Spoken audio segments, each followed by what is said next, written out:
ยัง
ไว้ฝา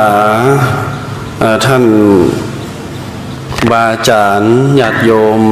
สาธุชนตอนนี้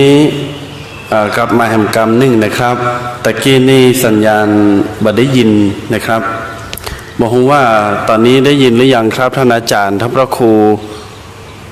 วัดฝ่ายหินครับท่านผู้อำนวยการตะกี้ก็ขอสุมาอภัยตัวนะครับเป็นการทดสอบเสียงครั้งแรกในการส่งกระจายเสียงนะครับเพราะฉะนั้นแล้วทุกสิ่งทุกอย่างนั้นก็ย่อมมีความผิดพลาดเหมือนกันนะครับวันนี้ก็มาปะกันแหมรอบหนึ่งนะครับมาปากันแห่งรอบหนึ่งญาติโยมศรัทธาที่เข้ามาแล้วได้ยินเสียงหรือไม่ได้ยินเสียงจะใดนั้นก็ขอเมตตาทักมาบอกตัวนะครับถ้ามาบอกตัวเนาะเพราะว่าตะกี้นี่เปิ้นบอกว่าเสียงบะหมี่นะครับตอนนี้เสียงน่าจะมีละนะครับน่าจะโอเคละเอาละญาติโยมศรัทธาท่านสาธุชนท่านทั้งหลายในวันนี้อาตมภาพได้รับเมตตาอนุเคราะห์จากท่านพระครูสมุวิสุวัตรวรกิจโจท่านผู้อำนวยการสถานีวิทยุเพื่อการศึกษาพระพุทธศาสนาและวัฒนธรรมส่งกระจายเสียงทางคลื่นวิทยุ FM 104.50 เมกะเฮิรตซ์วัดฝ่ายหินมช.จังหวัดเชียงใหม่ท่านอาจารย์พระครูวิสุวัตรนั้นได้เมตตาอนุเคราะห์เก้ากระผมและอาตมภาพ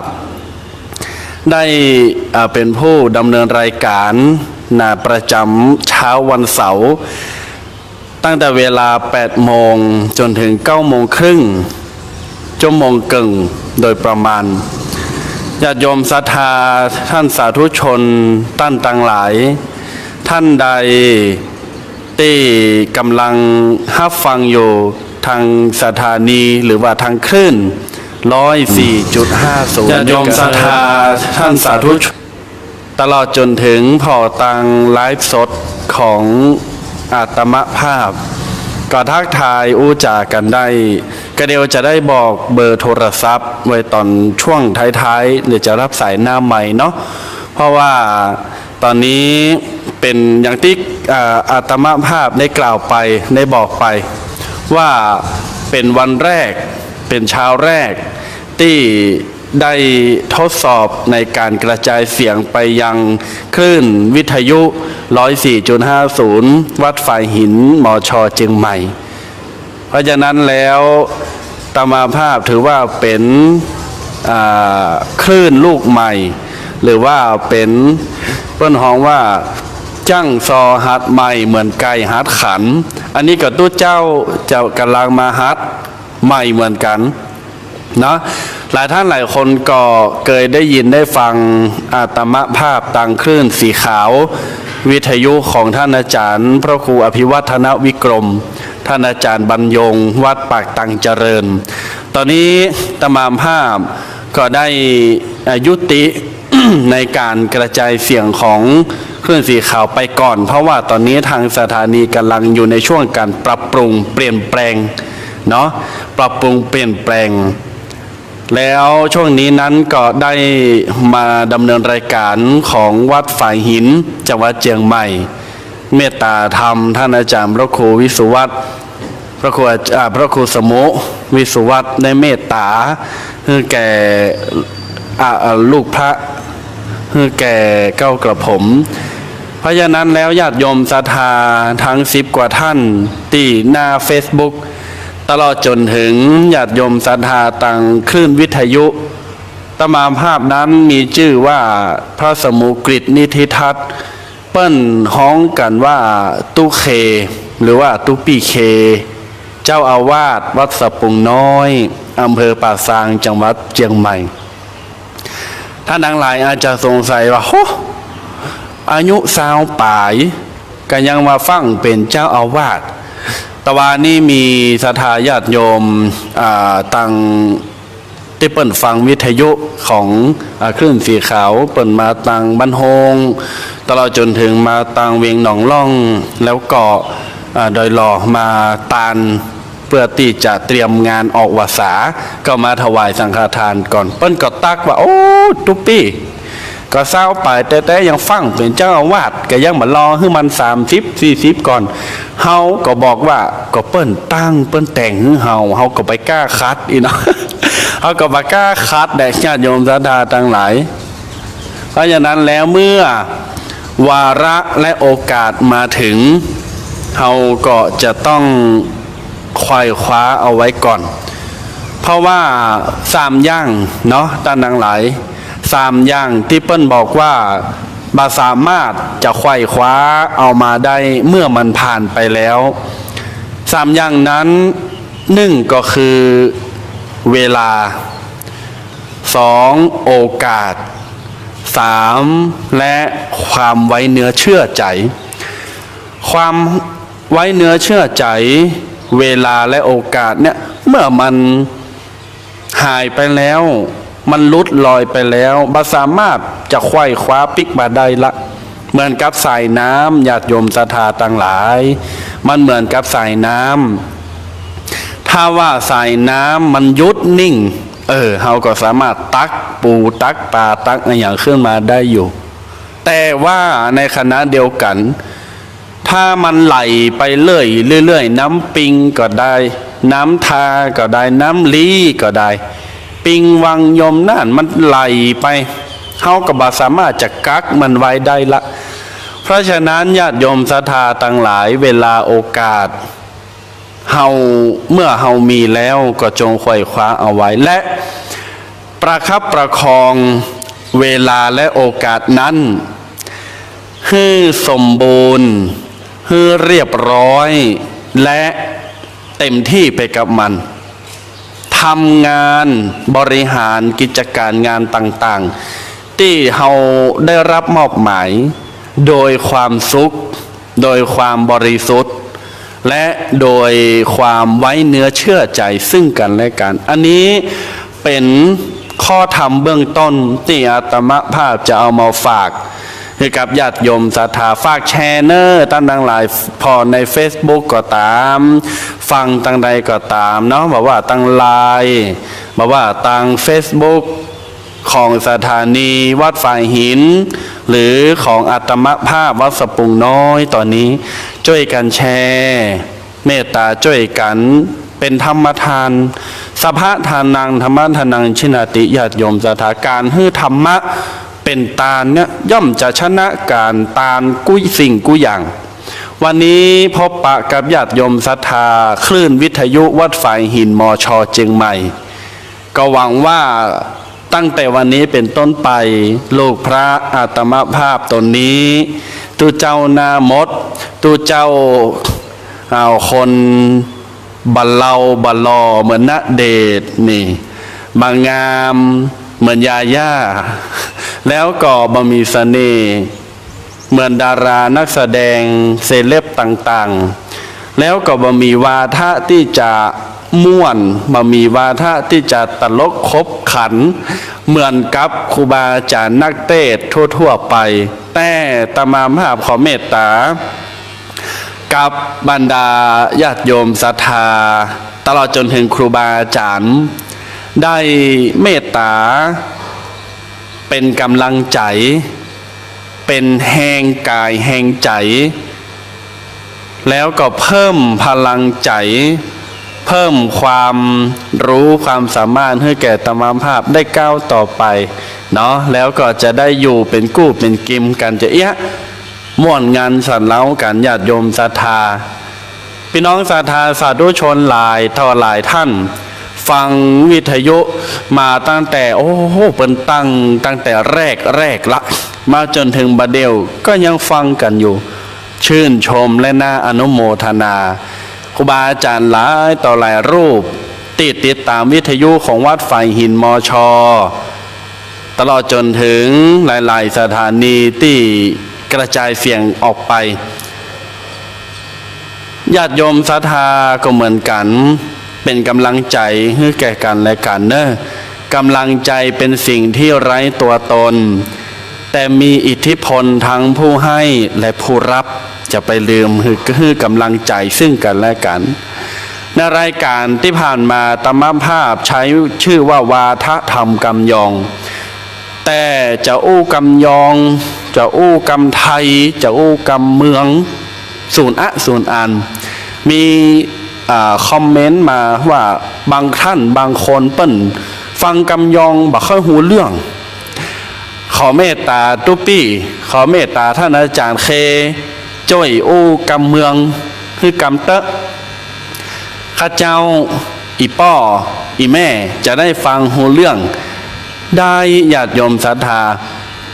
ตั้งแต่ครั้งนี้ไปตมภาพจะใช้เป็นภาษากลางๆเนาะเป็นภาษาที่สามารถเข้าถึงกันได้เป็นภาษาที่สามารถสื่อถึงกันได้กันได้เพราะว่าเวลาอู้อย่างไปแล้ว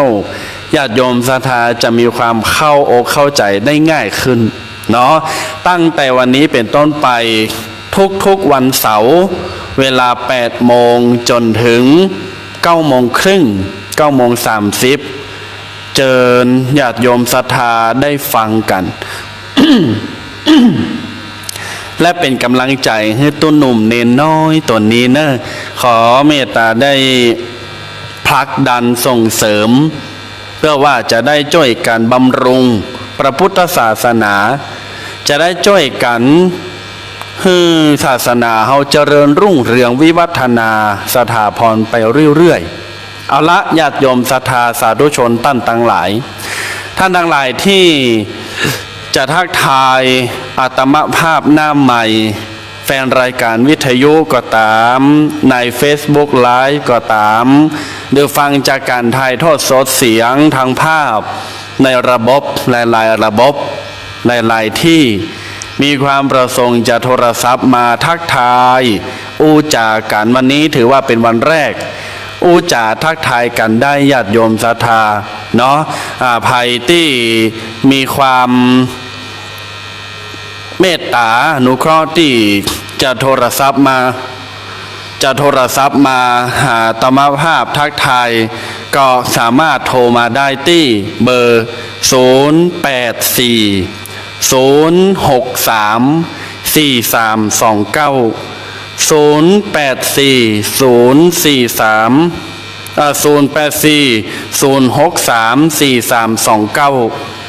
อดปลั๊กลำโพงเพราะฉะนั้นแล้วไผ่ตี้จะโทรมาก็สามารถโทรมาได้แต่ว่าตามภาพก็จะอู้จ๋าเกี่ยวกับเนื้อหาสาระคือกับญาติโยมศรัทธาทางวิทยุวัดฝ่ายหินเชียงใหม่ตลอดจนถึงคลื่นหลายๆคลื่นที่รับสัญญาณและพี่น้องศรัทธาที่อยู่ใน Facebook นี้ได้ฟังกันแล้วก็นำไปพินิจพิจารณากันตามลำดับ ญาติโยมศรัทธาท่านสาธุชนต่างหลายในพระพุทธศาสนานั้นเปิ้ลบอกว่ามีสามหลักฐานอันยิ่งใหญ่มีสามหลักที่เราจะต้องร่วมกันคือเป็นแสดงถึงความมั่นคงแสดงถึงความมั่นคงในการพัฒนาต่อไปอันนี้อาตมาภาพก็เคยเอาไปอู้แล้วก็เอาไปเทศ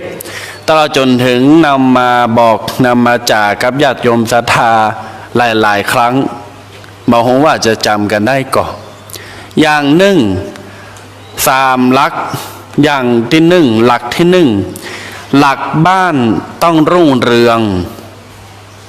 หลักบ้านต้องรุ่งเรือง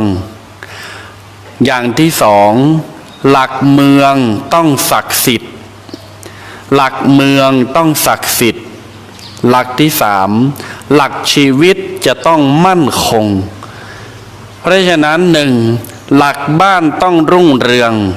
หลักเมืองเราจะต้องศักดิ์สิทธิ์และหลักชีวิตเราจะต้องมั่นคงสดใสสะอาดสามอย่างนี้ญาติโยมศรัทธาเราจะขาดอันใดอันหนึ่งไปบ่ได้หนึ่งหลักบ้านรุ่งเรืองหลักบ้านนั้นก็คือครอบครัวของเราเนี่ยเราจะมีวิธีการบริหารจัดการว่าเราจะบริหารจิตใจคนในครอบครัวเราให้มันอยู่กันม่วนเนี่ยเราจะบริหารจะใดแล้วเมื่อจิตใจม่วนแล้วอยู่ด้วยกันแล้วบ่มีปักบ่มีเสียงกันอู้ม่วนจาหวานซึ่งกันและกันพี่น้องศรัทธาเราก็ควรที่จะกึศว่าครอบครัวหนึ่งนั้นเนี่ยกว่าจะสร้างมันมาได้กว่าจะปลูกลักปักฐานขึ้นมาได้ด้วยหนึ่งสมองสองมือถ้าสองคนก็สองสมองสี่มือร่วมด้วยช่วยกันในการคิดในการทำสิ่งต่างๆปลูกให้มันเกิดขึ้นมากว่าจะใช้คำว่าครอบครัวได้นี่ญาติโยมศรัทธามันยากนะยากแต่บ่ใช่ว่าอยู่ดีกินได้นี่ไปจักเอาคนนั้นมาเป็นเมียไปจักเอาคนนั้นมาเป็นผัวห้องเปิ้นว่าผัวห้องเปิ้นว่าเมียเป็นครอบครัวได้เลยมันบ่อั้นผิดหลักธรรมชาติมนุษย์และผิดหลักศีลธรรมนะญาติโยมศรัทธาเพราะฉะนั้นแล้วกว่าที่เราจะสร้างหลักปักฐานคำว่าครอบครัวได้นั้นมันยากเย็นหนึ่งจะต้องมีความไว้เนื้อเชื่อใจกันก่อนคบหาดูใจกันไปก่อนว่าปอใจคนนี้นิสัยใจคอเป็นจะใดปอใจคนนี้เวลาอยู่ตัวแล้วมันมีนิสัยเป็นจะใดทำอย่างพ้องประกอบอาชีพในรูปแบบไหนแม่หญิงคนนี้ปากเน็ตก็ด่าเปิ้นก็เล่าควันเปิ้นก็อีมีไปสปะญาติโยมเพราะฉะนั้นแล้วจะต้องพอกันให้ดีก่อนเมื่อเราพอกันให้ดีแล้วปุ๊บจะมีความมั่นคงจะมีความมั่นคงในที่นี้ก็คือความไว้เนื้อเชื่อใจความไว้เนื้อเชื่อใจซึ่งกันและกันเป็นสิ่งที่ดีนะท่านทั้งหลายถ้าใครบ่มีความไว้เนื้อเชื่อใจกันตายทันทีตายในที่นี้ไม่ใช่ว่าหมดลมหายใจสิ้นทันทีจบลงทันทีถ้ามีความไว้เนื้อเชื่อใจความไว้เนื้อเชื่อใจนี้จะเกิดขึ้นได้ก็ต่อเมื่อต่างฝ่ายต่างบริสุทธิ์ใจซึ่งกันและกันต่างฝ่ายต่างบริสุทธิ์ใจซึ่งกันและกันฟังไว้ญาติโยมศรัทธาเมื่อแห่งฝ่ายหนึ่งบ่มีความบริสุทธิ์ใจซึ่งกันและกันก็เป็นไปบ่ได้ก็อยู่ด้วยกันบ่ม่วนเนาะเพราะฉะนั้นแล้วพี่น้องศรัทธาสาธุชนที่มีครอบครัวมีบุตรชายหรือมีบุตรหญิงลูกชายลูกหญิงเนี่ยหรือว่าบ่มีลูกก็ดีมามีหลานก็ตามด้านทั้งหลายอยู่กับพ่อกับแม่อยู่กับพี่กับน้องเปิ้นก็ฮ้องกันเป็นครอบครัวเหมือนกันญาติโยมศรัทธาสาธุชนต่างหลายอย่างที่สองตะกี้ผ่านไปละหลักบ้านต้องรุ่งเรืองเมื่อทุกสิ่งทุกอย่างลงตัวเราจะเกิดความรุ่งเรืองในครอบครัว ประกอบอาชีพทุกสิ่งทุกอย่างก็จะม่วนญาติโยมสองหลักเมืองต้องศักดิ์สิทธิ์หลักเมืองต้องศักดิ์สิทธิ์ศักดิ์สิทธิ์จะได้ญาติโยมศรัทธาศักดิ์สิทธิ์ในที่นี้เช่นป้ากำนันเนาะป้าหลวงแม่กำนันแม่หลวงประธานอสมประธานแม่บ้านแม้กระทั่งวัดตุ้หลวง เจ้าอาวาสนั่นเนาะหรือใครที่เป็นผู้นำชุมชนเนี่ยจะต้องมีความมั่นคงและจะต้องมีความเอาใจใส่ในหน้าที่การงานเช่นจะเจริญรุ่งเรืองเช่นจะมีความศักดิ์สิทธิ์ความศักดิ์สิทธิ์ในที่นี้ก็เปรียบเสมือนเวลาเราไปวัดญาติโยมศรัทธาพ่อแม่ศรัทธาต่างหลายเปรียบเสมือนว่าเราไปวัดเมื่อเราไปวัดแล้วเนี่ยเราไปกราบพระเจ้าเราไปไหว้ครูบาเราไปใส่ขันแก้วตั้งสามเราไปไหว้สิ่งต่างๆที่อยู่ในวัดด้วยเรามีความเคารพและเรามีความนอบน้อมเรามีความเชื่อในหลักพระพุทธศาสนามีความเชื่อในผลบุญเมื่อเรามีความเชื่อแล้วเราจึงกราบจึงไหว้เวลาเรากราบไหว้แล้วจิตใจเราม่วนจิตใจเราจุ่มเราเย็นก็เลยอยู่ดีกินหวานอยู่ดีกินม่วนเกิดพลังแห่งจิตใจที่เรียกกันว่าสิ่งนั้นมันจะต้องศักดิ์สิทธิ์เพราะเรามีความเชื่อว่าสิ่งที่เรากราบและกับสิ่งที่เราไหว้มันมีความศักดิ์สิทธิ์แม้นก็ญาติโยมศรัทธาเราก็จึงไหว้เช่นเดียวกันญาติโยมศรัทธาลักเมืองจะต้องศักดิ์สิทธิ์ลักเมืองเราจะศักดิ์สิทธิ์ได้จะได้ก็จะดังที่บอกไปต้องมีความ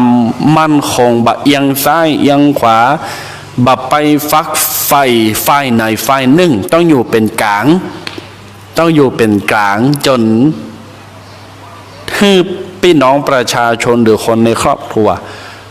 มีความไว้เนื้อเชื่อใจอันนั้นแหละเวลาเราอู้อย่างไป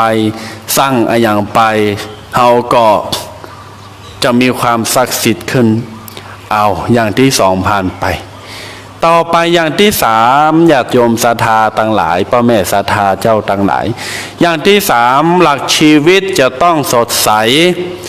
หลักชีวิตเราจะต้องสดใสสดใสในที่นี้สดใสจะได้เมื่อเราประกอบมีครอบครัวที่อบอุ่นแล้วมีผู้นำครอบครัวที่ดีปิ่นแบบอย่างหันปิ่นวะมันย่ามจะเป็นยองยองนี่เป็นบนห้องปิ่นมันย่าม มันติดเมื่อเรามีครอบครัวที่อบอุ่นเป็นแบบอย่างแก่ลูกแก่หลานแล้วเนี่ยมีความรุ่งเรืองเจริญต่อหน้าที่ต่างๆกิจการงานก็รุ่งเรืองตลอดจนถึงเรามีความศักดิ์สิทธิ์ในการอู้การจาศักดิ์สิทธิ์ในการอู้การจาในที่นี้หมายความว่าท่านทั้งหลายจะต้องประกอบด้วยคุณธรรมสองอย่างที่หนึ่งจะต้องอู้ไหนให้มีหั่นมาลังเลวอกแวกสับสนอย่างที่สองจะต้องเชื่อต่อเวรกรรมจะอู้จะจ้าหรือว่าจะเนี่ยอะไรอย่างนี้นะพระแม่ศรัทธาเขาจะต้องเชื่อในเวรกรรมและก็เขาจะต้องมีความหนักแน่นถ้าเขาเชื่อในเวรกรรมเช่นมันโยงไปในศีลข้อที่สี่มุสาวาทหรือมุสาวาทาลักศีลข้อที่สี่นั้นทุกอาชีพทุกชีวิตจะต้องประสบพบใช้ประสบพบเจอเช่นเป็นนักฮ้องนี่อย่างโยมอนุภาพนี่เป็นนักฮ้องก็จะต้องมีคุณธรรมลักที่สี่ก็คือมุสาวาทา อู้พบปะแฟนคลับแฟนเพลงด้วยความจริงใจอู้จะม่วนแฟนเพลงแฟนคลับเพื่อก็ห่มก็ฮักท่านครูบาวสีจุมก็จะต้องมีความหนักแน่นในกรรมอู้อันเนี้ยศรัทธาญาติโยมอันนี้ยกตัวอย่างให้ฟังเนอะเพราะฉะนั้นแล้วท่านอาจารย์ท่านครูบาประกาศศิษย์ไว้สาครับเมตตามาพอตัวญาติโยมศรัทธาสาธุชนดังหลายเพราะฉะนั้นแล้วก้อยๆกึดไปเฮาจะจะได้เฮารักครอบครัวเฮารุ่งเรืองก็คือหลักบ้านเฮาจะต้องรุ่งเรืองเขาจะทำจะได้สองรักบ้านรักเมืองเขาจะต้องมีความศักดิ์สิทธิ์จะเอาข้อไหนหรือเอาจะใดมาทำให้มันศักดิ์สิทธิ์ศักดิ์สิทธิ์หรือไม่ศักดิ์สิทธิ์อยู่ที่ปากแล้วก็อยู่ที่การกระทำสองอย่างเท่านั้นญาติโยมศรัทธาอย่างอื่นถ้าเฮาลังเลโลเลเนี่ยบ่ต้องไปกึดบ่ต้องไปอู้อย่างนักละตั้งหน้ามาตึมไปตั้งหน้าอย่างที่สามหลักชีวิตเราจะต้องรุ่งเรืองสดใสเปี่ยมไปด้วยคุณอัตตาบัตาขอเพลง ตัวเจ้านี่เปิดเพลงบัตได้จะต้องเปิดก้าเพลงแห่อย่างเดียวอันนี้ครูบาสีจุมครูบาสีจุมเบิ้ลหูมเพลงแห่นี่นะถ้าขอเพลงแห่ได้ขอเพลงซอก็ได้ แต่เอาซอหึ่งบัดจ้างอีแม่จะต้องปูจาขันตั้งก่อน9,000 บาทดูว่าเล่นว่าได้พี่น้องศรัทธาสาธุชนต่างหลายที่ฟังทางวิทยุวัดฝ่ายหินมชหรือกระจายเสียงไปทั่วทุกพื้นที่ที่รับสัญญาณและเสียงตำไซหอกระจายข่าวหลายๆที่ตลอดจนถึง Facebook นี้ป่อครูพลนี่หัวหน้าวงลูกเวียงการอันนี้เป็นหัวหน้าวงที่โด่งดังที่สุดในยุคนี้จะก็ว่าได้มีงานที่นักที่สุดมีงานที่นักที่สุดและแห่ม่วนเนอะเปิ้นแห่ปัดก้องกองวงนี่นะแห่ม่วนเวียงต้าการใจบริการได้ว่าสับวงน้อยตมาภาพมีงานก็เอิ้นหากันตลอดกึดเติงหาเนอปอครูพลเนอพี่น้องศรัทธาสาธุชนต่างหลายเบอร์โทรศัพท์ที่อาตมาภาพได้บอกไป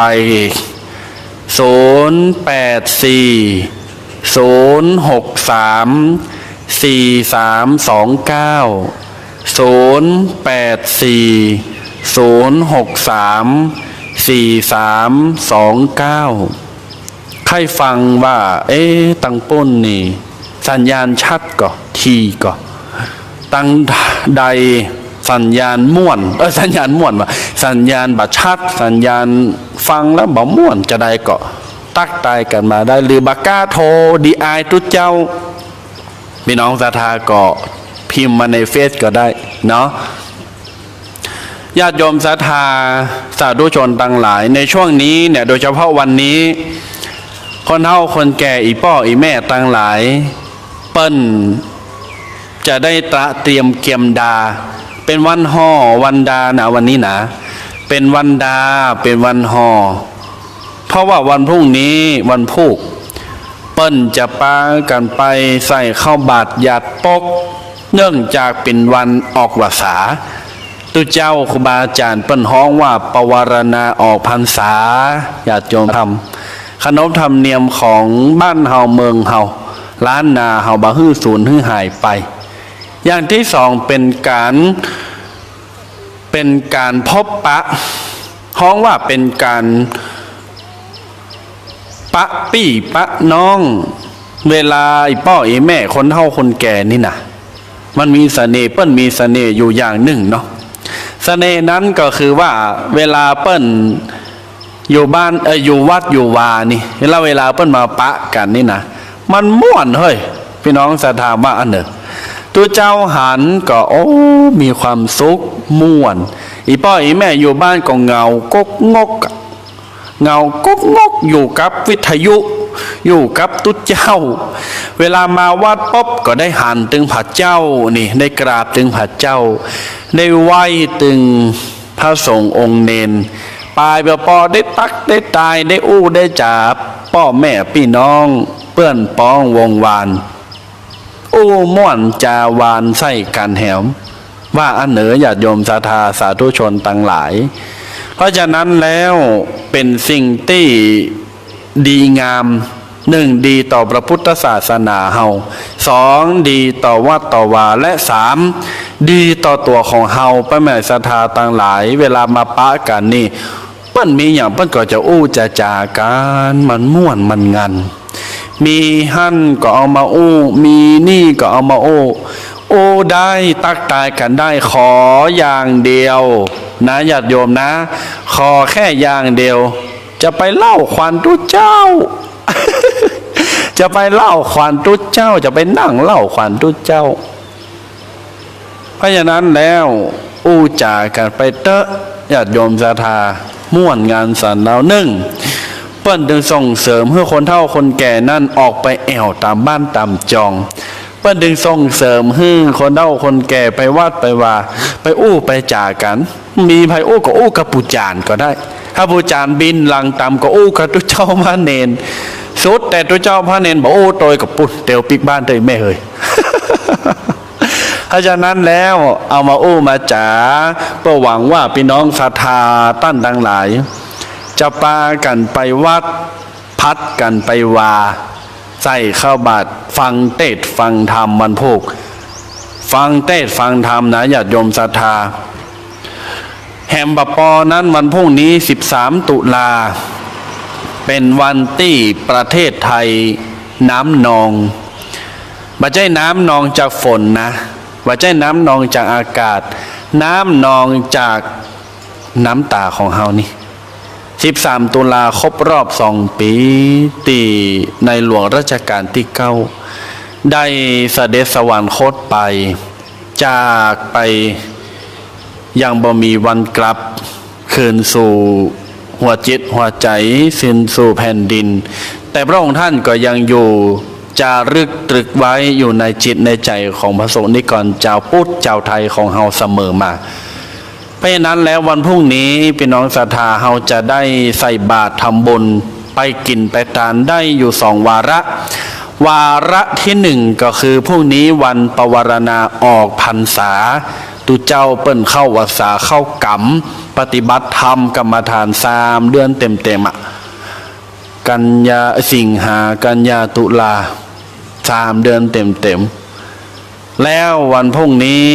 ก็จะได้ถวายบารมีอุทิศน้อมอุทิศเป็นพระราชกุศลแด่พระองค์ท่านตัวอันเนี้ยเป็นสิ่งที่ดีงามวาระทั้ง2 วาระลูกพระอาตมภาพฝากไว้ในอ้อมจิตฝากไว้ในอ้อมใจญาติโยมศรัทธาอีป้ออีแม่เฮาตั้งต่างหลายตัวเนออันนี้ว่าใจมาอ่อนทำคนว่าตู้ยังเตดไปตัวยิ้มหวานไปตัวอีแม่ใจบดีอีป้อใจบดีเฮาถึงยะอีแม่อีป้อเขาถึงมาเครียดอู้ตัวไข้โหตัวอู้ตัวยิ้มไปตัวก้าวแปลงหน้าบึ้งเสียอีป้ออีแม่จะฟังว่ะกระปิดนี่โลละปกะแต่ว่าพี่น้องศรัทธาที่เพิ่นอยู่ตังวิทย์อายุนี่เพิ่นบ่หันหน้าเฮาถ้าใครหันหน้าก็มาพอที่วัดสะปุงน้อยวัดสะปุงน้อยอำเภอป่าซางจังหวัดลำพูนนี่แม่เนอใกล้กับพระบาทตากผ้าใกล้อยู่ในอำเภอป่าซางกับพระบาทตากผ้าในเทศกาลช่วงนี้จังหวัดลำพูนโดยพระเดชพระคุณท่านเจ้าคุณพระเทพรัตนนายกเจ้าคณะจังหวัดและท่านผู้ว่าราชการจังหวัดลำพูนคนใหม่ที่ได้ย้ายมาปฏิบัติราชการได้มีการจัดเทศกาลแขวนโคม100,000 ดวงลำพูนเฮานี่เป็นโมเดลเป็นต้นแบบ1 เดียวในล้านนาแขวนโคมปูจาองค์พระบรมธาตุหริพูนชัยปูจาบารมีอันยิ่งใหญ่แห่งพระแม่เจ้าจามเทวี100,000 ดวงบริเวณหน้าวัดลานพระบรมธาตุเจ้าหริพูนชัยและลานพระแม่เจ้าจามเทวีเดี๋ยวฮับสายน้อญาติโยมศรัทธาที่โทรมาเจริญปอนฮัลโหลโอ้วางไปเหียละ เนี่ยพระแม่ศรัทธาเพราะฉะนั้นแล้วเจิญมาแอวเมืองละปูนเนอออกวาสาแล้วลาพระเจ้าแล้วปากันมาแอวพอเมืองละปูนเมืองลำพูนเป็นเมืองเล็กๆแต่เปลี่ยนไปด้วยความรักความอบอุ่นเมืองลำพูนเป็นเมืองเล็กๆน้อยๆแต่เปลี่ยนไปด้วยบุญมหาศาลบารมีมะหนึ่งสามอย่างญาติโยมศรัทธาท่านนางหลายสี่อย่างอีกสี่อย่างพี่น้องศรัทธาจิตมาละปูนแล้วจะได้สี่อย่างเขาเพิ่มเป็นห้าอย่างเขาเพิ่มเพื่อเป็นห้าอย่างที่จริงเปิ้ลบอกว่ามีสี่อย่างแล้วมาละปูนนี่จะได้แต่เขาเพิ่มมาเป็นห้าอย่างหนึ่งมาลำพูนแล้วอิ่มบุญอุ่นไอรักอิ่มบุญอุ่นไอรักหนึ่งทำไมถึงอิ่มบุญหนึ่งนั้นจะได้มาไหว้สาองค์พระบรมธาตุเจ้าหฤพุนชัยเป็นพระบรมธาตุเจ้าประจำปีรากาไก่ผู้ที่เกิดปีไก่นี้ควรมาไหว้อย่างยิ่งญาติโยมศรัทธาแม้กระทั่งว่าบัดใจปีไก่ก็มาไหว้ได้เป็นองค์พระบรมธาตุที่ยิ่งใหญ่ประจำจังหวัดลำพูนตั้งอยู่ที่วัดพระธาตุหฤพุนชัยนี่หนึ่งด้านทั้งหลายจะได้มาไหว้พระบรมธาตุเจ้าหฤพุนชัยสองญาติโยมจะได้มาไหว้สาปรมีอันยิ่งใหญ่ของพระแม่จามเทวีตั้งอยู่ที่ลานอนุสาวรีย์พระแม่เจ้าจามเทวีข้างหลังกาดหนองดอกหลังกาดหนองดอกคนไปนักยิ่งช่วงนี้ลานพระบรมธาตุหฤพุนชัยเต็มไปด้วยประชาชนบอกว่าจะแป้น่านพะเยาเจียงใหม่แม่ฮ่องสอนตากสุโขทัยอีสานกาฬสินธุ์ใต้เปิ้นมาหมดเปื้อหยังก็มาแขวนโคมเปิ้นไข่หันความงดงามตมาภาพก็ยังได้ไปแต่ไปกุปีนะไปสร้างปรมีแขวนโคมไว้กุปีประดับประดาความสว่างไสวในชีวิตของเฮาตมาภาพไปแขวนโคมกุปีปีนี้ก็ยังได้ไปเพราะว่าการงานนักหนาปาปานเทศกาลนี้เปิ้นยังมีจนถึงยี่เป่งเนอะลอยกระทงก็ยังมีตลอดบ่ต้องกลัวเปิ้นมีตลอดนะไผ่ตี้ไปยังบ่ได้ไปบ่ต้องฟังช่วงนี้คนจะนักคนจะหลายเป็นพิเศษเพราะออกพรรษาพี่น้องศรัทธาถ้าว่าอยากให้คนนักกะไปช่วงกลางวันหรือช่วงหลังออกพรรษาไปแล้วแต่ช่วงกลางคืนช่วงมะค่ำนี่คนจะเป็นปันนะคนเป็นปันนะจากที่หันภาพหันรูปของเฟซวัดพระธาตุหฤพุนชัยเปิ้นเอาลงปุ๊บทุกคนหุ่นหลั่งไหลกันมานักหนาป่าป้านมาเนอะพี่น้องศรัทธามาเนอะถ้าไผ่ไข่ปลาตุ้เจ้าสปุงน้อยตัวนี้ไปก็มาฮับได้ยินดีแต่ว่าบ่มีตังเติมน้ำมันเนอพระแม่ศรัทธาจะได้เลี้ยงน้ำไปได้เติมน้ำมันคนเดียว ว่าเล่นเอาม่วนเจิญพี่น้องศรัทธาเนอมากินมาตานเมืองลำพูนอย่างหนึ่งอยู่อิ่มบุญอุ่นไอรักสองหนึ่งจะได้ไหว้พระธาตุหฤพุนชัยสองจะได้ไหว้พระแม่เจ้าจามเทวีสามดอยติด้านดังหลายมีอย่างดอยติมีอย่างพี่น้องศรัทธาตายมาวัดดอยติมีรูปเหมือนครูบาเจ้าสินธรรมยิ่งใหญ่ที่สุดหรือว่าครูบาเจ้าศรีวิจัยนักบนตนบนแห่งล้านนาเมืองละปูนญาติโยมจะได้อย่างที่สามละไผ่ไปตังลำปางไผ่มาตังลำปูนก็จะได้ไหว้สาตมาภาพกายไปพอจากกู้วันยกมือไหว้ตึงวันเขายกมือไหว้เป็นสิ่งที่ดีนะญาติโยมศรัทธาถือว่าเขาสร้างบุญให้ตัวเก่าตัวเปิ้นบอกว่าเวลาเขาปะหูปเหมือนครูบาเจ้าบอกว่าครูบาท่านไหนก็ตาม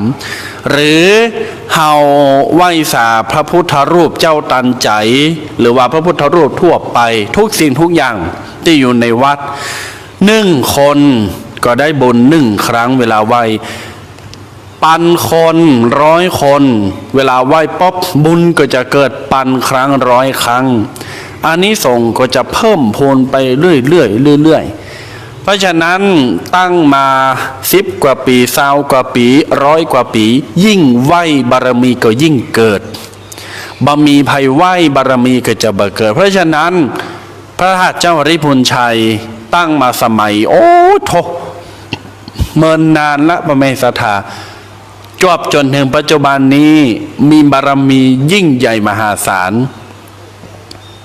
พระแม่เจ้าจามเทวีก็มีคนไปคล้องพวงมาลัยเอาสบายไปถวายหรือว่าเอาใบสีอะไรอย่างต่างๆไปถวายยิ่งไหวก็ยิ่งเกิดบารมีเราอ่อนนักศึกษาเปิ้นจังไปขอพรพระแม่เจ้าจามเทวี และก็ประสบความสำเร็จกันนักที่ออกข่าวล่าสุดมาภาพหันนิสิตนักศึกษาจากม.กรุงเทพมาตามสายบุญมากราบขอพรเพื่อจะ entrance เพื่อจะสอบเข้ามกรุงเทพคือติดก็เลยนั่งเครื่องลงทุนนั่งเครื่องมากับเพื่อนมากับครูมากับพ่อกับแม่มากราบขอพรบารมีพระแม่เจ้าจามเทวี และกราบองค์พระบรมธาตุเจ้าริพุนชัยผลปรากฏว่าละอ่อนคนนั้นสอบติดละอ่อนคนนั้น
ม่วนงานสารเล้าในงานล่าสุดนี่แม่อ้อยจ๋ายโยมแม่อ้อยจ๋ายวันผู้วันเฮือนน่านเฮาจะได้มาปากันที่วัดม่วงน้อยนี่ได้ข่าวมาว่าโยมแม่อ้อยใจกับคณะจะมาฮ้องเพลงบนที่วัดม่วงน้อย เป็นงานกฐินญาติโยมศรัทธาติดตามมาได้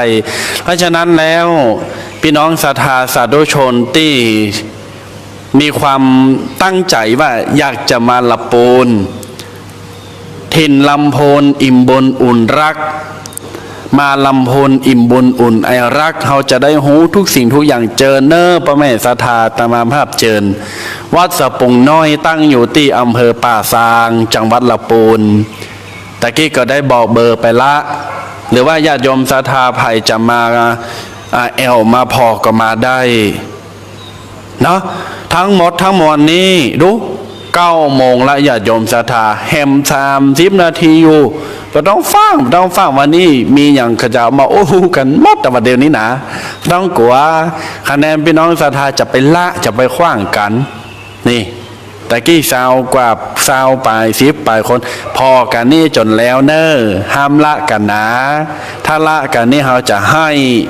เขาจะเสียใจแชร์กันไปเนอโจรกันไปโจรกันเข้ามาพอมาฟังตลอดจนถึงญาติโยมศรัทธาต่างขึ้นวิทยุวัดฝ่ายหินมชเจงใหม่และหลายๆสถานีโจรกันมาพอมาฟังเนอจะได้อันอย่างนักหนาญาติโยมศรัทธาสาธุชนต่างหลายตมาภาพจะฝากไว้แห่มอย่าง1 หรือ 2 อย่างถ้ามีเวลาพี่น้องศรัทธาตึงมืดตึงวันนี่คนเฮานี่เวลาเกิดมาแล้วเปิ้นบอกว่ามีเศษบุญตกค้างเหลือจากตะกอนจากอดีตเช่นได้มาเกิดเป็นมนุษย์เช่นได้มาเกิดเป็นคนในภพชาติปัจจุบันพี่น้องศรัทธาญาติโยมสุมาอภัยถ้าก้าวไก่เรื่องนี้ท่านใดหรือว่าคนใดที่เกิดมาแล้วหูหนวกตาบอดพิกลพิการหรือไม่สมบูรณ์เหมือนมนุษย์ทั่วไปขออภัยเนื้อที่เก่าแบบนี้เนื่องด้วยเปิ้นบอกว่าตะก้อนเนี่ยอดีตไปสร้างวีรกรรม ไปสร้างบาปสร้างกรรมไว้นักเช่นถ้าไผเกิดมาแล้วหูหนวกฟังนะญาติโยมศรัทธาโยมแม่ลาวันกันทาเจริญปอนนี่อันนี้ FC ตัวยงไผเกิดมาแล้วเอาเข้าหูหนวกหูบดีได้ไปใส่เครื่องใส่แล้วใส่แหมก็บดีขึ้นให้จำไว้ว่าตะกอน อดีตนั้นภพชาติตะกอนนั้นพี่น้องศรัทธาสาธุชนฟังแค่ในสิ่งที่บดีฟังในสิ่งที่บดีที่บเป็นมงคลเช่นฟังในสิ่งที่อวะมงคลเปิ้นเล่าขวัญอะฟังในสิ่งที่มันเจ็บมันแสบมันปวดมันฮ้อนหรือคนที่เปิ้นว่าคือคนนั้นคนนี้เล่าหาคนนั้นคนนี้พี่น้องศรัทธาก็ฟังแล้วก็เชื่อนั่นแหละกรรมก็คือทำมือหูบดีทำมือหูหนวกอันนี้เปิ้นบอกมาตมาภาพก็บ่เคยสักเตื้อนะบ่เคยหูหนวกได้บ่เคยเตื้อเฮาก็ถึงบ่เคยเป็นใครอยู่ไปสมบูรณ์จะยะให้ว่าต้องมาแจ้งเฮา อย่างที่2พี่น้องศรัทธาภัยที่เกิดมาแล้วตาบอดภัยที่เกิดมาแล้วตาบอดนี่ยองเป็นว่าอีภัยที่เกิดมาแล้วตาบอดพ่อหันก็บาหันที่พ่อนี่ก็บาหันคุณมัวใส่แว่นแล้วแว่นแหมถอดเข้าถอดออกเปลี่ยนแล้วเปลี่ยนแหมเลนหั่นเลนนี่อีละเมืองลูกเต้าเราหลานซื้อมาดำหัวซื้อมาฮือกล้าเป็นปันเป็นหมื่นมันก็ถึงมาชัดบัดทีทำต้องไปโตดภายโตดตัวเก่านี่เพราะว่าตะก้อนนี่ตาบดีพ่ออย่างบดเดียวนี่ตาบดีพ่ออย่างตะก้อนไปพ่อในสิ่งที่บดีไปพ่อในสิ่งที่บดิบบดีแล้วก็เอามาเอามาเล่าเอามาต่อไปเรื่อยๆนั่นเป็นกรรมญาติโยมศรัทธาต่างหลายไปพ่อสิ่งที่มันเป็นอวมงคลสิ่งที่มันสร้างโทษให้แก่ตัวเฮาแล้วเฮาเอาตาไปพออันนี้เกิดมาแล้วตาจะบดีส่วนพี่น้องศรัทธาไผ ภัยที่เกิดมาแล้วอันนี้เปิ้นว่านะเปิ้นว่านะตู้เจ้าบ่ใจว่าเนอะเอามาว่าต่อ ภัยที่เกิดมาแล้วปากเป็นแผลปากบดีสุมาเตอปากแจ๊ะปากเน่าหรือว่าลิ้นเหงือกบดิบบดีบึดก็ไปใส่บึดก็ไปออกบึดก็ไปแปงปากบึนเพลอไปเย็บแล้วเย็บแหมกินหั่นกินนี่ก็ฮ้อนก็แสบแปรงฟันแปรงเขี้ยวสีฟันก็ไหม้ก็บ่ม่วนก็แสบเนี่ยเป็นกรรมที่ไปเล่าขวานเปิ้นเล่าขวานพระเจ้าไปติไปเตียนพระเจ้าไปเล่าขวานตุเจ้าพระนายไปเล่าขวานพ่อแม่ศรัทธาเจ้าบ้านทำให้เกิดปากเจ็บปากเน่าภัยที่ว่าเป็นโรคเกี่ยวกับปากเนี่ยญาติโยมศรัทธาน่ากึดนะภัยที่ว่าโอ้เดี๋ยวก็เจ็บปากเดี๋ยวก็เขียวท้อนเดี๋ยวก็เขียวดีต่างๆนานานั่นแหละกรรมอยู่ที่ปากเนอะตะกอนนะทั้งหมดทั้งมวลแล้วกรรมประมวลรวมกันเป็นเด่นชัดณปัจจุบันวันนี้ญาติโยมศรัทธาปัจจุบันนี้ถ้าไผ่ยังมีกรรมเป็นแบบนี้ฮือเชื่อว่าฮือเข้าใจตัวเก่าว่าเฮาด้านดังหลายใจกรรมแบบต้องไปให้แบบต้องไปโตดไผ่เปิ้นมาเอามีดมากกเอามีดมาฟันเอาปืนมายิงเป็นกรรมของเฮาถ้าอยู่ดีกินได้เปิ้นแบบมาเนี้ยแหละอย่างบาเดียวเนี่ยตู้เจ้าอยู่ได้นั่งนั่งจ๋าภัยก็มาเนี้ยอย่างตราบใดที่เฮาไปเนี้ยอย่างฮือเปิ้นโคตรเปิ้นไม่เปิ้นเกียดเช่นนั้นเปิ้นก็จะเอามาแก้แค้นแต่ว่าในทางพระพุทธศาสนานั้นการแก้แค้นการเอาคืนกันนี่เป็นสิ่งที่บดีบน่ายินดีบน่าทำญาติโยมศรัทธาท่านสาธุชนต่างหลายเพราะฉะนั้นแล้วพระแม่ศรัทธาที่ฟังอยู่ก็จงเข้าใจให้เหมือนกันว่าเกิดมาแล้วเจ็บหัวตัวห้อนไปหงยุกหงยากินยาลายปักลายอันลายย่างมันก็บ่ฮู้จักห้อมจักหายสักเตื้อมันเป็นแต้มหยังปดแอวปดหลังปดหน้าอกเจ็บคอเจ็บหั่นเจ็บนี่กำกอไก่รอเรือ2 ตัวลงท้ายด้วยมอม้าเรียกว่ากรรมพระแม่ศรัทธาต่างหลายถ้ามันบ่ฮู้จักหายนี่กรรมโดยตันละแต่ว่าเฮาจะเนี่ยจะได้วิธีแก้แต่ไม่ใช่แก้หมดนะค่อยผ่อนไปเฮาจะทำจะได้ให้กรรมในที่นี้มันค่อยๆลดน้อยถอยลงไปแล้วเฮาจะอยู่เย็นเป็นสุขพี่น้องศรัทธาก็มันไหว้พระสวดมนต์เจริญกรรมฐานและทำความดีไปเรื่อยๆญาติโยมศรัทธาทั้งหลายเพราะฉะนั้นแล้วตมาภาพจะอู้ถึงว่าอานิสงส์ของการแก้กรรมในการเจ็บไข้ได้ป่วยตลอดจนถึงการมีความสุขในชีวิตนั้นสิ่งที่เราสามารถใกล้ตัวเราสิ่งที่เราสามารถทำได้ดีและง่ายที่สุดการไหว้พระสวดมนต์ญาติโยมศรัทธาสาธุชนต่างหลายกราบพระไหว้พระสวดมนต์ดีที่สุดอันนี้เฮาบ่ได้มาอวดมาอ้างว่าตุเจ้ามีหน้าที่ไหว้พระสวดมนต์ก็แย่ไปล่อข้าเจ้าเขามีการมีงานอีป้อเขามีการมีงานที่จะต้องเงี้ยมีเวลานักเด้อช่างมันปล่อยไว้ก่อนมาได้นะพี่น้องศรัทธาอย่ามองข้ามผลบุญเล็กๆน้อยๆแม้ผลบุญจะนิดหน่อยจะน้อยเดียวสักปานใดพี่น้องศรัทธาก็จงตั้งใจก้อยๆทำไปน้ำเวลามันยดลงติ้งในตุ่มในโอ่งในหม้อมันก็ยังเต็มชันใดชีวิตของเฮาก็ฉันนั้นญาติโยมศรัทธาต่างหลายเพราะฉะนั้นแล้วอานิสงส์ของการ ไหว้พระสวดมนต์มันดีนะมันจะเป็นการแก้กรรมตังอ้อมและก็เป็นการส่งผลให้หน้าที่การงานของเฮาเนี่ยมั่นคงญาติโยม ยกตัวอย่างเช่นบายท่านหลายคนว่าตุปี้ข้าเจ้าเขาแม่เขาป้อมเขาสวดมนต์แล้วขี้ค้านมันยาวล้ำไปก็จะคนยังมาสวดล้ำเหลือก็ไหว้ฮั่นไหว้นี่ก็เอาอากาศได้เหมือนกันแต่ใจเราจะต้องนิ่งจิตใจเราจะต้องเป็นสมาธิและนอบน้อมจริงๆถึงจะได้บุญอย่างนี้ญาติโยมศรัทธาทั้งหลายไผ่ตี้ ไหว้พระสวดมนต์เป็นประจำนั้นเยี่ยมดีที่สุด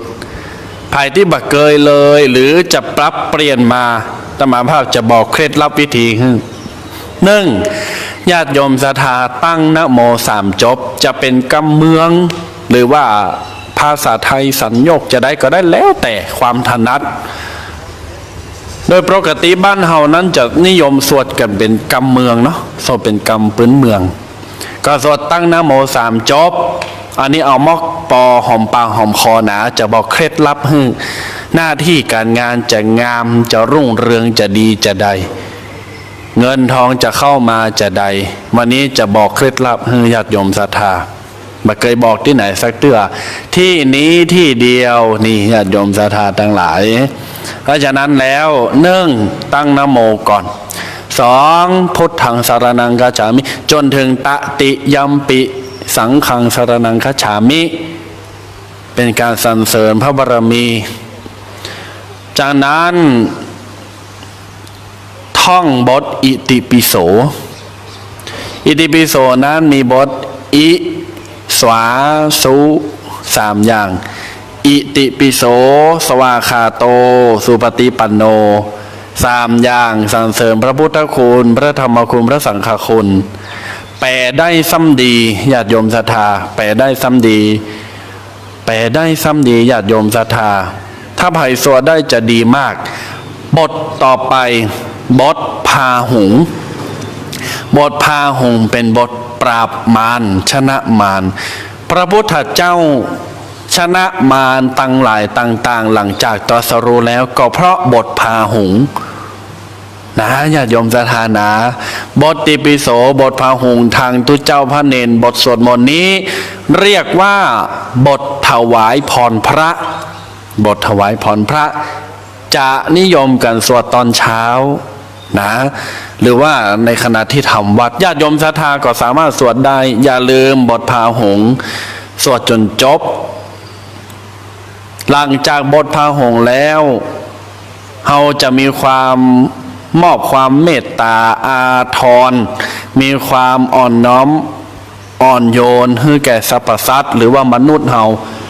บทต่อไปบทเมตตัญจะหรือว่าเมตตานี่ป้าน้อยป้าหนานพี่น้อยพี่หนานก็มาฟังกันนักบทเมตตัญจะสัมภโลกาสามิงมานาสัมภาวะเยอปริมาณังท่านทั้งหลายใช้ Google ให้เป็นประโยชน์หรือ YouTube ให้เป็นประโยชน์พิมพ์เข้าไปว่าบทเมตตาหรือบทเมตตัญจะมันก็จะขึ้นมาทันทีสวดตามได้ต่อไปพี่น้องศรัทธาถ้าไผ่มีความมุ่งมั่นอดทนที่แน่นหนาสามารถมีจิตใจมั่นคงได้สวดบทธรรมจักรปวัตนสูตรบทธรรมจักรปวัตนสูตรนั้นครูบาอาจารย์มักจะนำสวดพิธีไข่ตาพระเจ้าและพิธีเบิกเนตรองค์พระเจ้าตันใจตลอดจนถึงปลุกเสกทุกสิ่งทุกอย่างจะนำบทธรรมจักรมาสวดตามภาพจะสวดทุกเช้าวันพระบทธรรมจักรนี่นะสวดทุกเช้าวันพระวันต่างๆอื่นๆก็จะสวดแปรพ่องสวดกรรมฐานปื้นเมืองพ่องอันนี้บอกเคล็ดลับย่อๆของกับญาติโยมพี่น้องศรัทธาสาธุชนต่างหลายสิ่งที่ขาดมาได้เลยอย่าลืมนั่งสมาธิภาวนาบ่ต้องอายเปิ้นบ่ต้องอายไผมันเป็นจิตใจเป็นเรื่องชีวิตของเฮาจะทำแบบเนี้ย ให้เราจะดำเนินชีวิตจะทำตัวของเราให้มันดีขึ้นอ่ะจากที่เราบัดดีขึ้นอ่ะแล้วเวลาเราตั้งใจทำแบบนี้น่ะแล้วมันดีขึ้นมันอยู่ที่ตัวเราต้องไปอายคนอื่นถ้ามันว่าอายคนอื่นโอ้ได้กินนะอย่าโยมศรัทธาแม่นก่อเราต้องอายเนาะจะลืมนั่งภาวนาสมาธิเป็นเวลาสักครู่หนึ่งจิตใจให้มั่นคงตรงต่อสมาธิพอนั่งสมาธิเสร็จป๊อบพี่น้องศรัทธาอย่าลืมแผ่เมตตาเนออย่าลืมแผ่เมตตาตังแผ่เมตตาตังละปูนกระเจงใหม่มันเหมือนกันละปูนก็คือว่ายังเกณเจโกสาลังกัตตาปังกัมมังสเปหิกาตังปุญยังโนแล้วก็มีอย่างต่างๆเปลี่ยนกันไปเจียงไม่ก็คือกาเตหิกาตังปุญยังโนนุโมมันเหมือนกันแต่มันคลับคล้ายคลับคลาสามารถใช้ได้ทั้งสองอย่างไม่ผิดเนาะสามารถใจได้ทั้งสองตึงวันนี้ตามาภาพก็สวดตึงเจียงไม่สวดตึงละปูนนะเพราะว่าลูกเนนที่เอามาอยู่นี่บวชอยู่วัดศรีโสดามาก่อน3-4 ตนนี่อยู่วัดศรีโสดามาก่อนสวดเจียงใหม่ตามาภาพก็สวดไปตัวก็ได้มาบางบทก็เอาบทของจังหวัดละปูนพื้นที่มันมาเหมือนกันบทสวดแต่ได้อานิสงส์บารมีเหมือนกันญาติโยมศรัทธาดีเขาจะได้ว่าซึมซาบในแต่ละพื้นที่แต่ละท้องถิ่นว่าพื้นที่นี้เปิ้นสวดจะได้แลกเปลี่ยนเรียนรู้กันเทียนพื้นที่นี้เปิ้นสวดจะได้ใจกรรมจะได้เพราะฉะนั้นเอามาบอกกับญาติโยมศรัทธาสาธุชนต่างหลายเพื่อที่จะได้นำไปเสริมนำไปเพิ่มนำไปเติมนำไปแต่งเอาละญาติโยมศรัทธาท่านสาธุชนต่างหลายตมาภาพจะบอกหรือว่าจะสวดนำเกี่ยวกับบทบูชาคาถาเงินล้านของหลวงพ่อฤาษีลิงดำหรือว่าของครูบาอาจารย์ที่เปิ้นสวดกันเป็นประจำเศรษฐีที่เปิ้นมีเงิน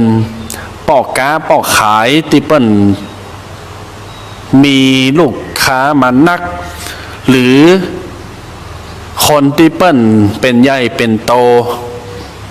เปิ้นเข้าวัดเข้าวาตานผ้าป่าตานกฐินมีเงินมีทองเปิ้นสวดบทไหนกะบทนี้แหละต่อไปตมาภาพจะว่าคือพี่น้องศรัทธาและพี่น้องศรัทธาว่าตัวเนอะให้อยู่ตังวิทยุฟังตังวิทยุฟังเนอะแล้วก็ว่าตัวไผ่พอตาม Facebook มือถือก็ว่าตัวเนาะจะตมาภาพจะว่าจะจ้าหลายท่านหลายคนก็เกยว่าละว่าได้พ่องละก็ว่าตัวตมาภาพได้เนอะเอาละญาติโยมศรัทธาสาธุชนตั้งหลายวันนี้เป็นวันเสาร์พรุ่งนี้เป็นวันอาทิตย์พรุ่งนี้เป็นวันออกพรรษาพี่น้องศรัทธาพรุ่งนี้เป็นวัน15 ค่ำเป็นวันพระใหญ่นะเป็นวันพระใหญ่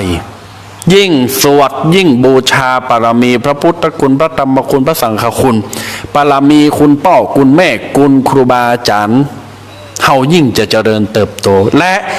เอาบทเนี้ยไปเพิ่มทรัพย์เพิ่มบารมีการร่ำการรวย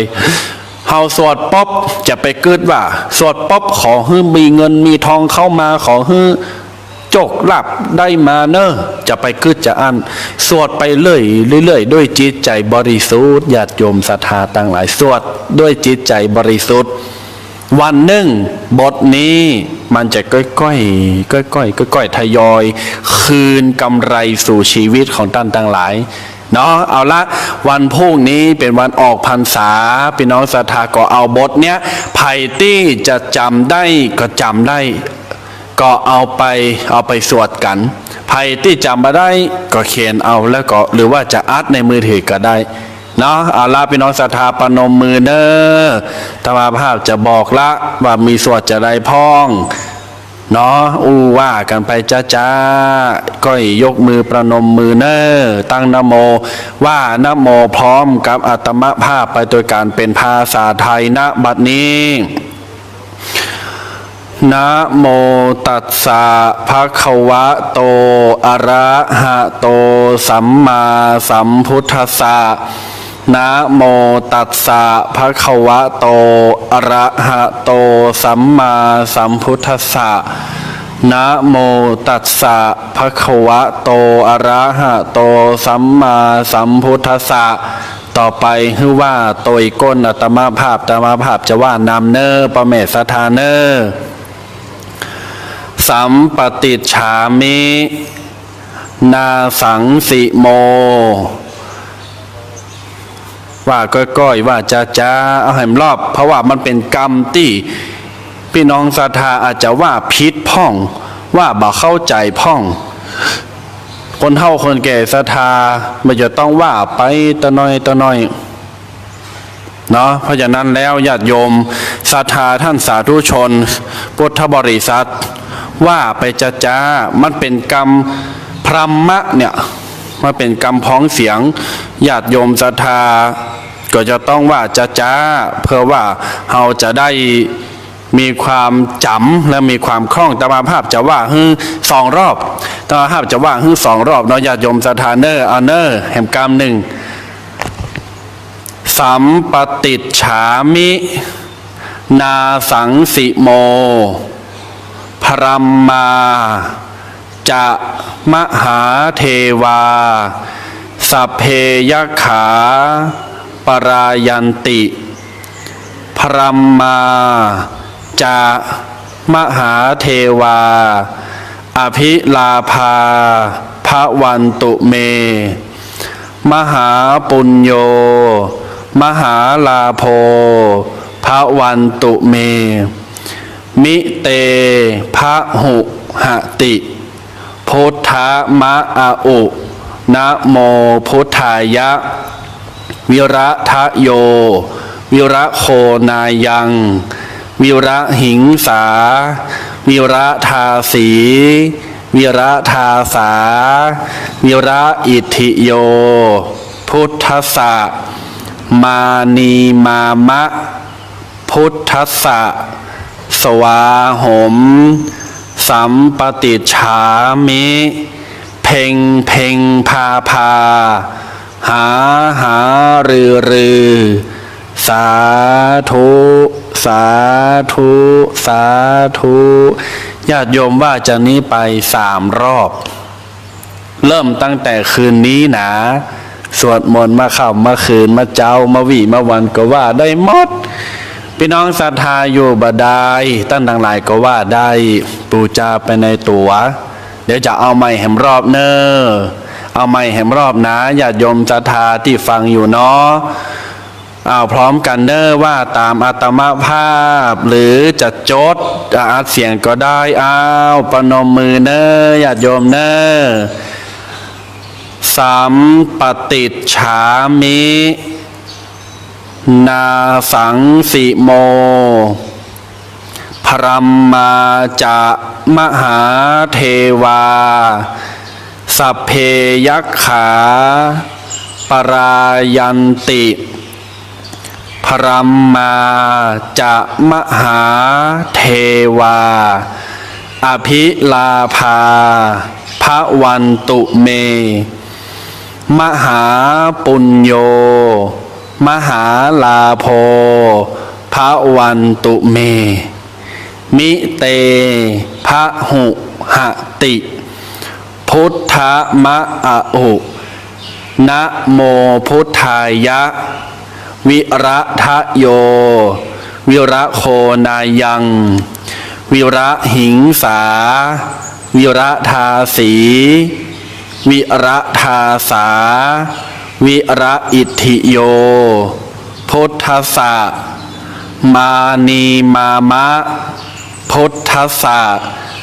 สวาหมสัมปติฉามิเพ่งพาห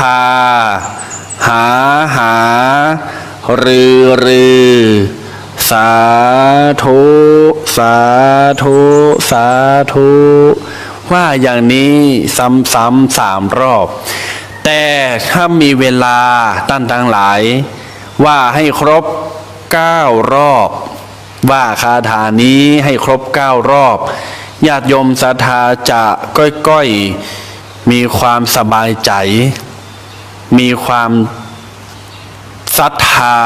มีความเชื่อมั่นเหียก่อนแล้วเมื่อเรามีความศรัทธาในพระคาถานี้ว่าไปก้อยๆสวดไปมันก็จะเกยไปคนเดียวมันก็จะบ่ต้องดูแบบดูบทดูหนังสือก็ได้ว่าจำให้ขึ้นใจอยู่ไหนก็ว่าจะไปกล้าไปขายแม้กระทั่งจะไปฮ้องเพลงก็ได้นะโยมอ้อยใจโยมแม่ครูจะมาภาพนับถือเพิ่นเป็นแม่ครูเพิ่นมีความรู้ความสามารถลูกศิษย์ลูกหานักเนาะโยมแม่ครูอ้อยใจจะไปฮ้องเพลงไปกล้าไปขายว่าได้หมดก่อนเขาจะขึ้นเวทีเหตุใดก่อนฮ้องเพลงเขาถึงว่าเพราะมันเป็นการเสริมบารมีเสริมทรัพย์เป็นการเสริมโชคลาภที่คนที่ฟังเฮาหรือว่าแฟนคลับแฟนเพลงที่เปิ้นมาฟังเฮาเนี่ยบางทีเปิ้นจะเอาติ๊บฮื้อพ่องบางทีเปิ้นจะจ้างไปงานต่องานหั่นงานนี่แต่อาจจะบ่ใช่ณเวลานั้นแต่มันก็จะก้อยๆไปเรื่อยๆเจริญปอนแม่นางอันนี้ตีนดอยการอำเภอบ้านโฮงแฟนครับศรัทธาญาติโยมตำบลก่อนนักพอสมควรเนาะวันนั้นพวกเราเข้าเมตตามาแอวอน้ำเปล่าหอมละมุนอุ่นละไมชุ่มเย็นหนึ่งเดียวในลำพูน เอามาถวายอนุโมทนาโดยเพราะฉะนั้นญาติโยมศรัทธาตึงมดตึงมวลตมาภาพก็ฝากไว้ให้แก่ทุกท่านได้ประมวลกันแล้วก็นำไปก้อยๆกึดตะน้อยบทสวดแต่ละบทก็ก้อยๆสวดไปจะไปใจฮ้อนท่านทั้งหลายตมาภาพก่อนที่จะได้จากลาญาติโยมไปแหม5 นาที6 นาทีต่อไปนี้นั้นขอฝากให้กับญาติโยมศรัทธาว่ามนุษย์เฮานี้นั้นเมื่อเกิดมาแล้วเปิ้นฮื้อความดีฮื้อร่างกายจิตใจฮื้อทุกสิ่งทุกอย่างที่ในตัวของเฮาเนี่ยเอาเป็นบุญเป็นทานก็คือการให้ทานเพราะว่าเวลาเฮามามีเงินมามีคำกำแก้วมามีทองนักหนาป้าป้านอย่างเปิ้น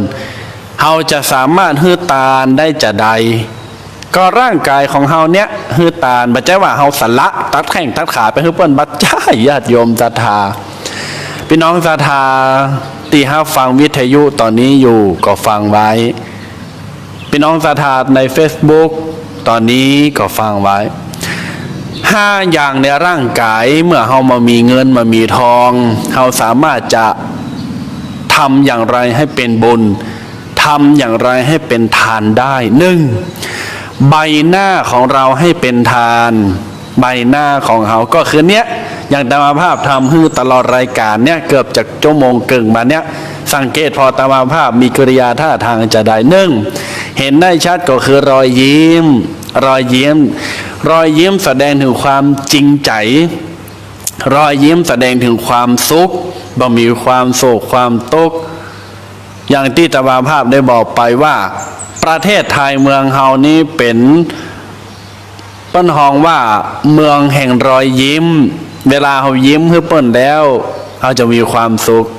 และเวลาเปิ้นยิ้มตอบมายิ่งจะมีความสุขทวีคูณเพิ่มขึ้นไปแหมเนาะญาติโยมมามีเงินมามีทองก็เอาใบหน้าใบตารอยยิ้มมุมปากของเฮานี้ยิ้มใส่เปิ้นยิ้มใส่ตุเจ้าพระเนรยิ้มใส่พ่อใส่แม่ใส่ลูกใส่หลานหรือว่าพี่น้องประชาชนเพื่อนร่วมงานยิ้มใส่ไปเตอะยิ้มวันละนี้จิตแจ่มใสถ้าดีคุณได้ยิ้มตลอดไประวังจะปิ้นผีบ่าดิละใบหน้าเป็นตาลยิ้มไปเตอะญาติโยมศรัทธามีความสุขคนป่วย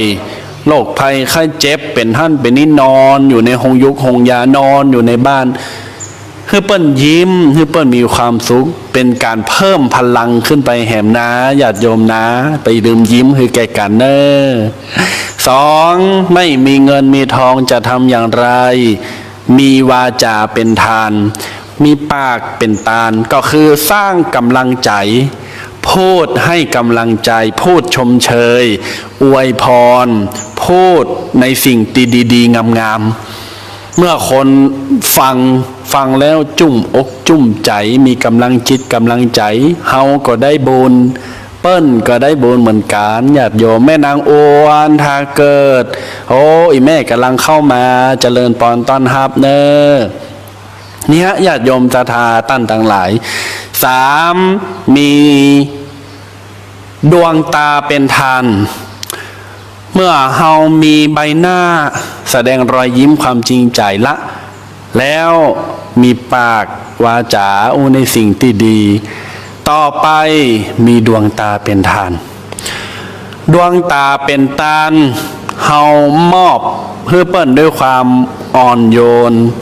มีเฮานี่ตั้งหลายมนุษย์เฮานี่เวลาจะสร้างกำลังใจหรือจะโคตรจะแค้นจะอะไรอย่างเนี้ย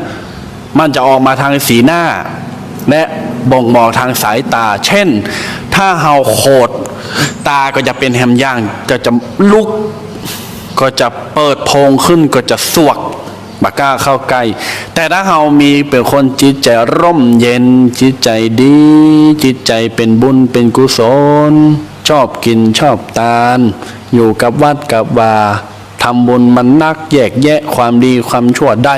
เฮาด้านทั้งหลายจะแสดงออกทางดวงตามองคนอื่นให้มีความอบอุ่นมองอย่างอาตมาภาพมองเนี่ยแม้ว่าจะบาหารญาติโยมศรัทธาเป็นตัวเป็นตนแต่ก็พอผ่านโทรศัพท์ก็รู้ได้สัมผัสได้ว่าญาติโยมก็รับรู้ได้เช่นกันแต่ญาติโยมศรัทธาที่ฟังทางสถานีวิทยุตอนนี้ถึงแม้ว่าจะบาหันหน้าคล้าตาอาตมภาพก็เป็นอย่างฟังจากเสียงได้แต่ว่าภาพเป็นคนใจดีญาติโยมศรัทธาฟังจากวิทยุตอนนี้พี่น้องศรัทธาฟังจากวิทยุวัดฝ่ายหินมชเจียงใหม่หรือหลายๆสถานีฟังธรรมาภาพแล้วเกิดรอยยิ้มเกิดความสุขนี่แหละธรรมาภาพกำลังใช้วาจาให้เป็นทานกราบไหว้สาพระเดชพระคุณพระชยานันทมุนีครับครูบาอาจารย์พระเดชพระคุณพ่อที่ลูกที่เก้ากับผมคือความเคารพนับถืออีกรูปหนึ่งมาต่อกันที่ดวงตาเป็นทานจบไปละ3อย่าง4มีร่างกายเป็นทานญาติโยมเวลามีงานบ้านเหนือบ้านใต้งานข่าวดำงานศพงานสักกินแขกแต่งงานวัดงานวากฐินผ้าป่านี่ที่จะถึงนี่ตลอดจนถึงเทศกาลออกพรรษาไปจ้อยวัดจ้อยวาจ้อยตุเจ้าพระเนนเอาร่างกายของเฮานี่ไปจ้อยคนโต๊ะคนตั้งลังถ้อยลังจอนปัดกวาดเจ็ดถูทำความสะอาดจ้อยเหลือสาธารณสงเคราะห์มามีเงินมามีทองเป็นยังเอาร่างกายของเฮาเนี่ยนะญาติโยมศรัทธานะ4อย่างละที่เป็นตาลต่อไปอย่างที่5เป็นอย่างคือเดาไผ่เดาถูกจะปั่น10 บาท อย่างที่5นี่อยู่ในนี่อกข้างซ้ายนี่อย่างจิตใจเป็นทานญาติโยมศรัทธาที่ฟังรายการวิทยุอยู่หรือว่าฟังในเว็บ Facebook อยู่จิตใจเป็นทานอย่างที่1มีใบหน้าเป็นทาน2มีวาจาเป็นทาน3มีดวงตาเป็นทาน4มีร่างกายเป็นทาน5มีจิตใจเป็นทานจิตใจเป็นทานก็โอบอ้อมอารีมีความจริงใจมีความฮักซึ่งกันและกันมีความโกรธแค้นแข็งใจซึ่งกันและกันจริงใจให้กันและกันญาติโยมศรัทธาอย่างเพลงของไม้เมืองที่เปิ้นเอามาคอเวอร์ที่เปิ้นว่ากำลังใจจากใครหนอขอเป็นทานให้ฉันได้ไหมดังหยาดฝนบนฟ้าไกลอันอย่างนั้นก็อันนั้น จำมาได้ละญาติโยมศรัทธาทั้งหลายแต่ถ้าห้องเป็นเพลงนี่ห้องได้แต่ถ้ามาโอ้นี่จำมาได้ว่าเล่นมาได้เนี่ยกำลังใจเป็นสิ่งที่ไร้ตัวตนแต่มีอิทธิพลทั้งผู้ให้และผู้รับอย่างที่ตมาภาพได้กล่าวไปเอาละญาติโยมศรัทธาสาธุชนทั้งหลายรวมสรุปว่า5ข้อนี้มีความโอบอ้อมอารีถ้าเป็นครูถ้าเป็นนักเรียนเขาก็เอานักเรียนว่าพร้อมกันอิหนาถ้าญาติโยมฟังโอ้แม่เลี้ยงมีนารัตจันตาอันนี้เป็นเจ้าของร้านแว่นตามีนา100 ล้านรวยที่สุดใหญ่ยิ่งใหญ่ที่สุดในภาคเหนือหลายสาขาปีนี้ร้านแว่นตามีนาเมตตานำคณะทุกสาขารับเป็นเจ้าภาพกฐินทอดถวายร่วมกับคณะที่วัดสะปุงน้อยอำเภอป่าซางขออนุโมทนาผ่าน Facebook เนอโยมมีนา100 ล้านเนาะ1อบอ้อมอารี2วจีไพเราะ3สงเคราะห์ประชาชนวางตนให้พอดีฝากไว้ให้กับญาติโยมแม่เลี้ยงศรัทธาทั้งหลายตะกี้ตมาภาพได้บอกว่าเพื่อไปท่องคาถาปูจาเงินล้านแล้วเงินจะเข้าจะบะอดกั้นอดอยากหลังจากจบรายการแล้วพี่น้องศรัทธากอไปพอไปฟังเนอร์ตมาภาพบอกไปละ2 รอบ 3 รอบฟังเนอร์แล้วก็เอาไปว่าตามว่าตัวเอาละญาติโยมศรัทธาสุดท้ายนี้จะปั่นปอนกับพี่น้องศรัทธาท่านสาธุชนที่ได้รับฟังแล้วก็อนุโมทนาลวดไปแห่มวันพุกเป็นวันออกพรรษาศีลใหญ่ศีลหลวงอ้าวปนมมือกันเนอญาติโยมเนอใจโยใจญะวาระดิถีขอปั่นปอนดีให้กันตัวหน้าพ่อแม่ปิตาเอาอาณาป้าฝูงหมู่ศรัทธาญาติมิตรขอจงสุขสันต์เหมือนกันทั่วทิศบ่าว่าเผ่าผู้ยิงใจฟังตุเจ้าสะปุงน้อยป่าสางตนน้อยๆตนนี้สุขตึงใจตึงกายอยู่ดีสบายหายโรคโศกเศร้าน้ำธรรมคำสอนองค์พระพุทธเจ้าจุงยึดถือเอาอย่าละมีคนนับถือฤทธีเตจะเจริญก้าวหน้ายาวนานคือได้ป้นจากความทุกข์ได้รับความสุข3 ประการมีอายุยืนนานเหมือนกันทั่วหน้าเหมือนกันทั่วหน้าสัมปติชามิสัมปติชามิรวยเฮงเงินไหลกองทองไหลมามั่งคั่งตลอดปีมั่งมีโชคดีเป็นเศรษฐีเงินล้านเงินหมื่นเงินแสนเหมือนกันทุกท่านทุกคนทุกที่พาราตรีการวันนี้รายการวาทธรรมดำเนินรายการโดยอาตมภาพพระสมุกฤตนิธิทัตตุปิเควัดสะปุงน้อยป่าซางละปูนขอจากลาขอนำญาติโยมศรัทธาลาไปก่อนก็มาพบมาปะงานแห่มครั้ง1 อาทิตย์หน้าหรือเวลาโอกาสต่อไปบุญรักษาบารมีคุ้มครองสาธุอนุโมทนาขอเจริญพร